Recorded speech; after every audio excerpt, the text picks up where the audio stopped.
हाय, आप देख रहे हैं आरजे ऋषि का ऋषिज फंडा। और इस शो में आज भी हम एक सितारे से बात करने वाले हैं जो स्पोर्ट्स से जुड़े हुए हैं। स्पोर्ट्स थोड़ा सा अलग है क्रिकेट से।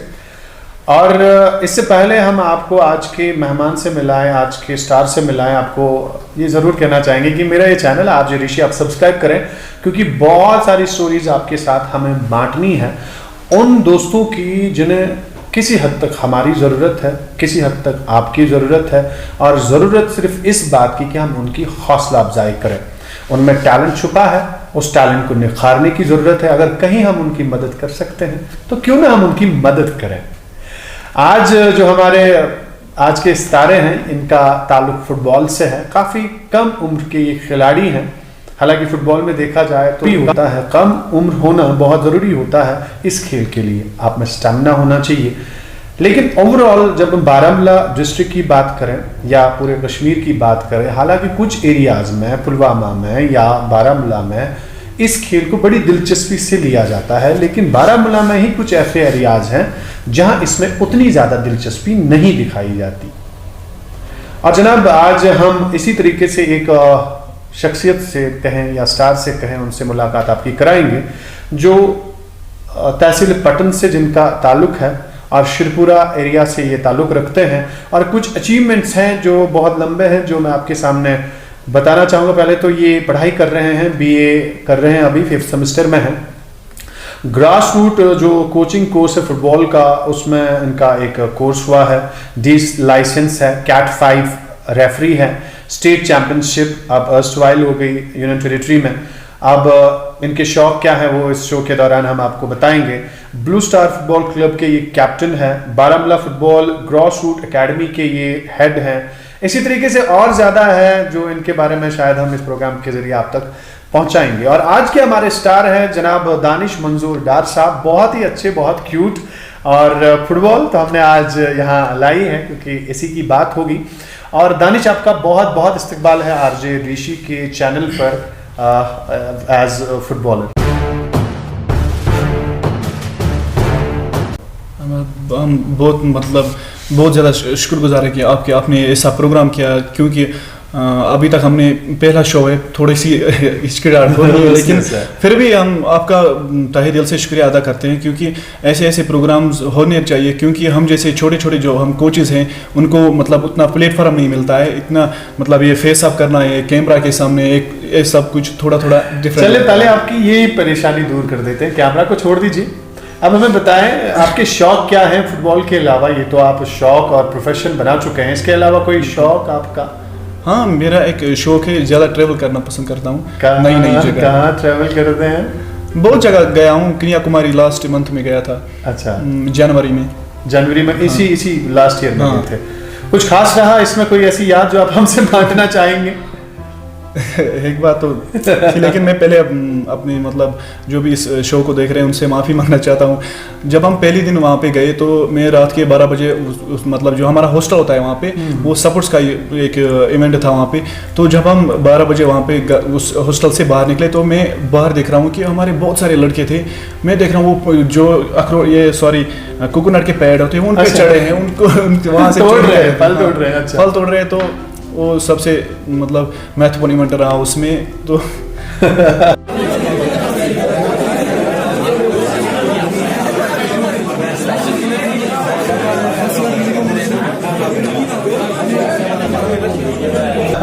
चलिए, इनने माफी तो मांग ली है पहले ही कि इन्होंने नारियल तोड़े और खाए, और वो किसी हद तक चोरी के थे।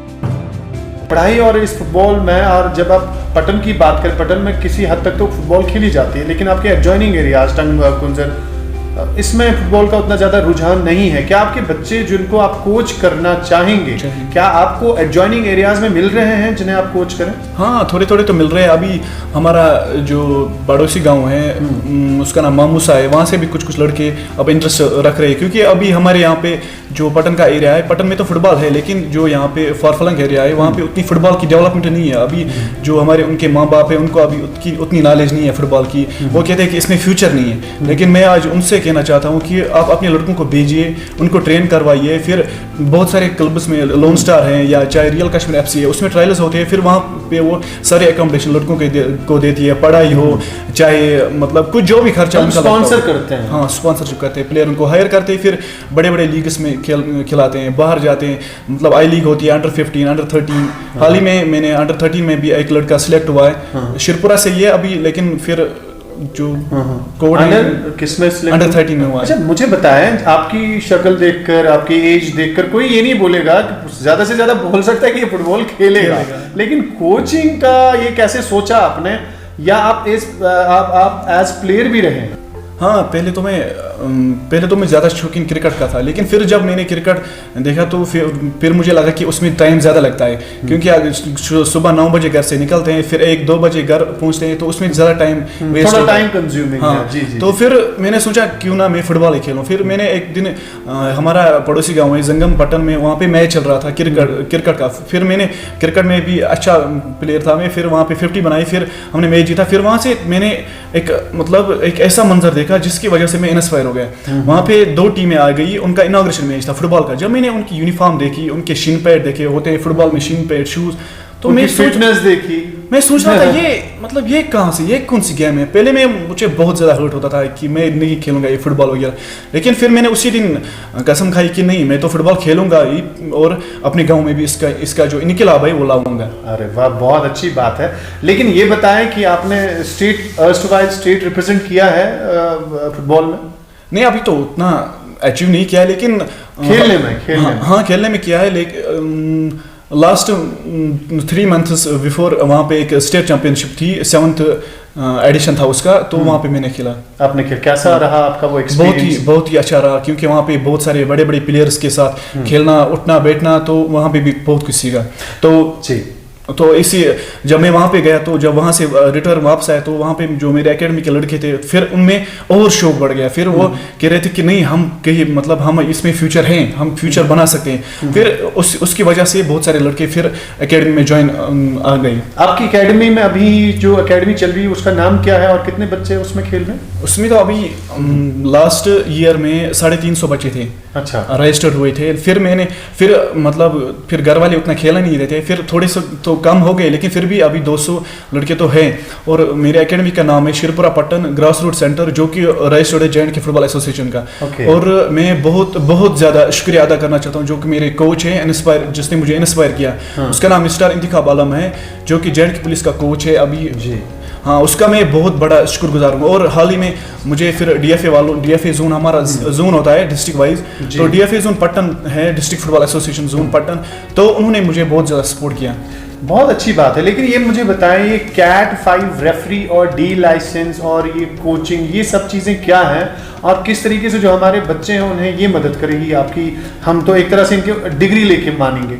जिसके पास भी बॉल है, जो मैंने अभी बॉल दी, वो आपका कोच दानिश भाई को, क्या नाम है आपका बेटा?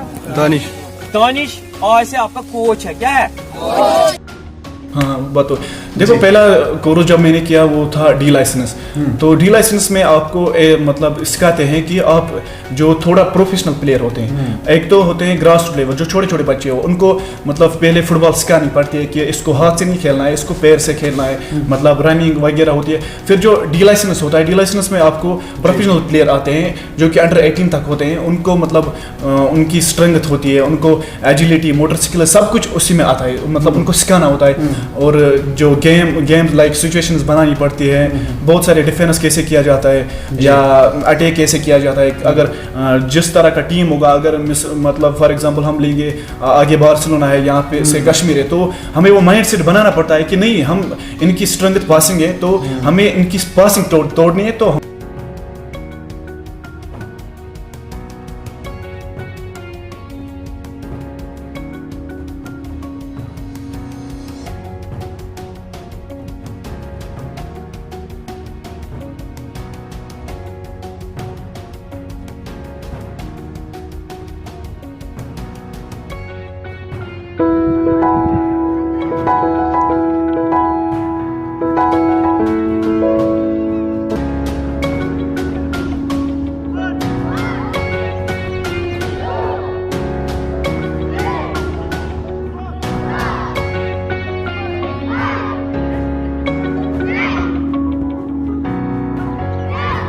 जी, बहुत बहुत खूबसूरत अल्फाज आपने कहा। वैसे भी जब आप बच्चों को खेल के मैदान में इंटरेस्ट दिलाएंगे, वो वहाँ अच्छा परफॉर्म करेंगे, वहाँ अपने दिल की भड़ास, अपने खेल का जो भी भड़ास है वो वहाँ निकालेंगे, तो यकीनन स्ट्रेस लेवल डाउन हो जाता है, वो कहीं और जाके किसी प्रॉब्लम में या किसी समाजी बुराई या बीमारी में फंस नहीं जाते। फिलहाल तो हम यहाँ पर आपसे एक बार फिर से गुजारिश करेंगे कि मेरा ये चैनल आरजे ऋषि आप सब्सक्राइब करें, आगे और शो आने वाले हैं। नहीं, हमारे पास तो एक दो ग्राउंड हैं वहाँ पे पलहल वसन में, वहाँ पे वो नेचुरल ग्राउंड है, हाँ नेचुरल ग्रास है, वहाँ पे मतलब खेलते हैं। मैं यही चाहता हूँ कि अगर उस ग्राउंड को थोड़ा मेंटेन किया जाए तो वो टीआरसी से कम नहीं है, क्योंकि वहाँ पे नेचुरल, वहाँ पे एक भी जगह नहीं होगी जहाँ पे ग्रास ना होगी, वहाँ पे हम खेलते हैं। जब वहाँ पे लड़के जाते हैं तो उनको बहुत ज़्यादा शौक पड़ता है, क्योंकि वो आप ये मानिए वो इंटरनेशनल ग्राउंड है। और देखा जाए तो ग्राउंड्स का तो ठीक है, ये एडमिनिस्ट्रेशन को हम यहाँ से रिक्वेस्ट भी करते हैं कि जहाँ जहाँ पॉसिबल हो बच्चों के लिए ये सारी चीज़ें मुहैया करें।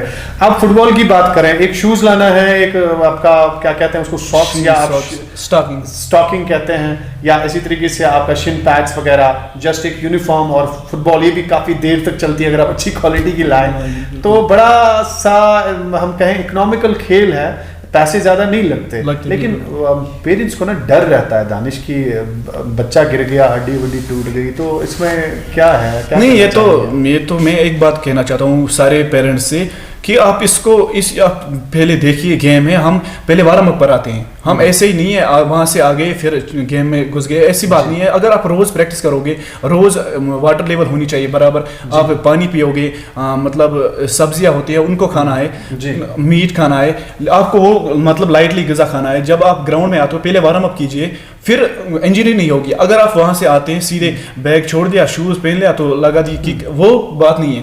फुटबॉल एक मेंटल गेम है, फिजिकल गेम है। इसमें क्या रहता है, जब आप ग्राउंड में आते हो पहले कम से कम आपको 15 मिनट तक वार्म अप करना है। वार्म अप के बाद आपको 286 ml की इतना सा कप होता है पानी का पीना है, जिससे जो मतलब लॉस हो गया वो वापस आता है, तो फिर इंजरी नहीं होगी। अगर घर वाले इसको प्रॉपर तरीके से मैनेज करेंगे, बच्चों को बोलेंगे नहीं आप कोच के पास, अच्छे प्रोफेशनल कोच के पास जाओ, वो आपको ये चीज़ें सिखाएगा, फिर तो इंटरेस्ट, फिर ये प्रॉब्लम्स नहीं होंगी। हम भी तो अपने वालिदैन से यही गुजारिश करते रहते हैं कि जनाब अपने बच्चों को फील्ड्स में लेके चलें, ग्राउंड्स में लेके चलें।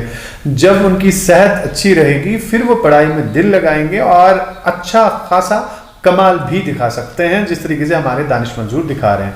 दानिश, एक और चीज़ जो फुटबॉल के हवाले से मैं आपसे बात करना चाहूँगा, पूरे एरिया में टूर्नामेंट्स बहुत कम होते हैं, ना होने के बराबर। क्रिकेट की बात करें, आए दिन इतने टूर्नामेंट्स, एक खत्म नहीं हुआ तो दूसरा चल, केवल एक ही साथ 4 टूर्नामेंट चल रहे होते हैं, लेकिन फुटबॉल के साथ नाइंसाफी हो रही है। हाँ बिल्कुल। क्या कहना चाहेंगे, आपने कुछ पहल की कि आप भी ये ऑर्गेनाइज करें? हाँ, लास्ट ईयर मैंने भी एक टूर्नामेंट फुटबॉल का भी ऑर्गेनाइज़ किया था पटन में, जो बहुत अच्छा चला। फिर हालात की वजह से फिर उसके अभी 2 सेमीफाइनल्स पेंडिंग है। तो मैं अभी अपने सारे जो भी इस शो को देख रहे हैं उनसे यही गुजारिश करना चाहता हूँ कि जब आप हम जैसे कोचेस को सपोर्ट करेंगे तो तभी ये मुमकिन है। तो और हमारी जो एडमिनिस्ट्रेशन है उनसे भी मतलब रिक्वेस्ट करते हैं कि मेहरबानी करके आप भी कुछ टूर्नामेंट्स निकालें, ताकि जो हमारी यूथ हैं वो ज़्यादा एडिक्ट होती है ड्रग वगैरह उनकी मतलब उनकी उसकी तरह, तो वो उससे बच सकते हैं। तो इसलिए मैं मतलब इस शो के हवाले से अपने जो व्यूअर्स हैं उनसे कहना चाहता हूँ कि मेहरबानी करके आप फुटबॉल को सपोर्ट कीजिए, ये बहुत अच्छी गेम है। और दानिश, ये मुझे बताएं आप कि जिस तरीके से हम ग्राउंड्स की बात कर चुके हैं या बात कर चुके हैं हम फुटबॉल ऑर्गेनाइजेशंस की, क्या आपको लगता है कि यहाँ ऑर्गेनाइजिंग बॉडीज़ को भी बहुत सारा इसमें इन्वेस्ट करना पड़ेगा ताकि लोग ज़्यादा से ज़्यादा इसमें इंटरेस्ट लें, या स्पॉन्सरिंग में भी लोगों को हिस्सा लेना चाहिए ताकि 11, 12, 15 खिलाड़ियों को वो स्पॉन्सर करके आगे मैदान की तरफ ले जाएं ताकि वो खेल खेलें? हाँ बिल्कुल। जो देखो, जो हम खुद अपने लेवल पे टूर्नामेंट्स निकालते हैं फिर उसमें थोड़ा सा फीस कलेक्ट होता है, लेकिन उसमें हम उतना फिर वो टूर्नामेंट की जो शेप होती है वो उतनी अच्छी नहीं बनती है जैसे क्रिकेट की होती है। क्रिकेट में अगर 4000 फीस होता है, हम फुटबॉल वाले खाली काम निकाल लेते हैं। हाँ, उसमें काम निकालते हैं। तो जो स्पॉन्सर्स है अगर वो आगे आए, जिस तरह श्रीनगर में हम देखते हैं, क्योंकि वहाँ पे अभी प्लेटफॉर्म बन चुका है, लोन स्टार हैं, चाहे रियल कश्मीर जो कि जिनका एडिडास स्पॉन्सर है, तो अभी हम अपने स्पॉन्सर्स जो है उनसे गुजारिश करते हैं कि आप आइए, आगे आइए, अपनी एक टीम बनाइए। जो बारामूला डिस्ट्रिक्ट की अगर 2 टीमें 3 टीमें बनेंगे तो उनको स्पॉन्सरशिप दीजिए। उसी के साथ मतलब जब वो एक अच्छी टीम निकालेंगे तो तभी मतलब लड़कों को इंटरेस्ट बढ़ेगा, फिर बहुत सारे टूर्नामेंट्स निकालेंगे तो तभी होगा, लेकिन स्पॉन्सरशिप जरूरी है। जब तक फुटबॉल तो ये आपने बातें कही, एडमिनिस्ट्रेशन तक भी हम कोशिश करेंगे कि ये बातें पहुंच जाए। अगर हमारी बात में, हमारी रिक्वेस्ट में बहुत तहे दिल से जो आपसे कर रहे हैं, थोड़ा सा भी दम होगा और सच्चाई होगी तो आप इस पर ज़रूर अमल करेंगे। दानिश, घर में क्या माहौल है? मामा पापा आज भी डांटते हैं जैसे हमें डांटा करते थे, आपको भी डांटते हैं क्या? हाँ, पहले तो मतलब मुझे तो फुटबॉल खेलने भी नहीं देते थे, कसम से, मतलब सच ही कह रहा हूँ। जब मैं पहले फुटबॉल खेलने जाता था तो मेरा बाप कहता था कि मुझे बहुत ज़्यादा क्रिकेट का शौकीन है, वो आज भी मतलब अंपायर रहता है, ज़्यादा क्रिकेट के साथ इंटरेस्ट, उसको इतनी नफरत है फुटबॉल से। वो हमेशा कहता रहता है कि मुझे एक बात समझ में नहीं आ रही है, अगर क्यों रहे हो? हाँ, एक तो बात सुनो, वो कह रहा है कि अगर एक किक मारता है बॉल को तो फिर 22 जो प्लेयर है वो इसके पीछे क्यों भागते हैं? ये कौन सी गेम है? तो फिर मैंने उसको कहा कि ये नंबर 1 गेम है, आप जब दुनिया की सबसे फेमस गेम मानी जाती है बॉल। बिल्कुल। अच्छा दानिश, अपनी लाइफ से आगे क्या तवक्कु करते हैं, क्या उम्मीद है, किस तरीके से आगे बढ़ना है और किन लोगों से या किन दोस्तों से आपको मदद चाहिए? देखो, अभी तो पढ़ाई चल रही है, अभी तो मेरा जो आगे टारगेट है वो मैं चाहता हूँ कि मैंने डी लाइसेंस ऑलरेडी किया है, उसके बाद सी लाइसेंस होता है, फिर प्रो लाइसेंस। मैं चाहता हूँ कि मैं भी एक बड़ा कोच बनूँ ताकि मेरी वजह से जो हमारी ये एरिया है, बारामूला का एरिया है, इसको फ़ायदा मिले। और लाइफ में यही, और जो मेरा बेस्ट फ्रेंड है और मेरा कोच भी मिस्टर इंतखाब आलम, उसका जिक्र मैं बार बार करता रहता हूँ कि उसी की वजह से मैं आज इस मुकाम पे हूँ। तो मैं मतलब मेरा वो एक सपना है कि मैं उसकी तरह बनूं जिस तरह वो अभी है। चलिए दानिश मंजूर, आप यहाँ तशरीफ़ लाए, आपका बहुत बहुत शुक्रिया। और मैं आप सबसे यही गुजारिश करूँगा कि ये जो हमारे नौनिहाल हैं, हमारे एस्पिरिंग यूथ है, हमारे टैलेंट है, इन्हें निखारने की ज़रूरत है। हमारे दोस्तों को इनको सपोर्ट करने की ज़रूरत है। जब हम अपने दोस्तों को सपोर्ट करेंगे, चाहे हम फिनेंशियली सपोर्ट करें या जो हमारे पेरेंट्स हैं वो अपने बच्चों को उनकी सेहत को ठीक करने के लिए ही सही इनके पास भेज दें, ताकि ये जाके उन्हें अच्छे से सिखाएं। जब आप अपने बच्चों को भेजेंगे ना इनके पास, वो कुछ सीख के आएंगे, और जब वो सीखेंगे इनका भी काम बन जाएगा, एक लाइसेंस्ड कोच होने का फायदा भी हमारी सोसाइटी को मिलेगा और हमारे बच्चे तंदुरुस्त भी रहेंगे। आज का शो यही ख़त्म करते हैं, अपने दोस्त दानिश से अलविदा लेंगे, लेकिन आपको यहाँ एक बार फिर से ये रिक्वेस्ट करना चाहेंगे कि हमारा शो यानी कि आरजे ऋषि सब्सक्राइब करें यूट्यूब पर। और मेरा जो आज का मेहमान है, मेरे जो आज के मेहमान है दानिश, ये भी आपको सब्सक्रिप्शन के लिए रिक्वेस्ट करेंगे आरजे ऋषि के लिए। हाँ बिल्कुल, मैं भी आप सभी से दोस्तों से गुजारिश करता हूँ कि मेहरबानी करके इस चैनल को लाइक कीजिए और सब्सक्राइब कीजिए, जो कि आरजे ऋषि है। इसमें मतलब हमें वो लड़के वो फेस नज़र आते हैं जो अभी दबे हैं लेकिन टैलेंट बहुत हैं। तो इसलिए आप सबसे रिक्वेस्ट है कि मेहरबानी करके लाइक, शेयर और सब्सक्राइब जरूर कीजिए। Thank you so much. आज के लिए इतना, और दीजिए अपने दोस्त आरजे ऋषि को इजाजत। अल्लाह हाफिज।